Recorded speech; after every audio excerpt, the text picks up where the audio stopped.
Бай болом десең үч нерсени кылышың керек. Үч шарты бар бай болуштун. Биринчиси, энеге кылынган ар бир жакшылык 700 эсе болмойнча өлбөйсүң, жашоодон кетпейсиң. Ошондуктан не кылсаң апаңа кыл, не кылсаң энеңе кыл, чоң энеңе кыл. Эгерде апаң жок болсо, апаңдын жакындары бар, ошолорго кыл. Айтор кыл. Бардык жакшылыкты эне үчүн, апа үчүн кылыш керек. Апалар бар, биз бар, урматтуу мекендешим. Ал эми экинчи шарты, ар дайым вакыя сүрөсүн окуп, зикир кылып жүр.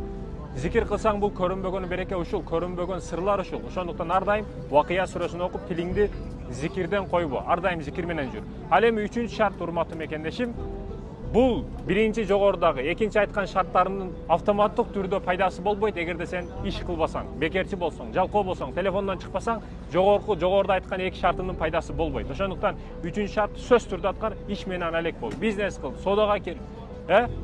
Базардан бир арзыбаган кичинекей ишчи болуп кирсең, акырын барып бүт системаны көрөсүң. Анан чоң болуп көтөрүлө баштайсың.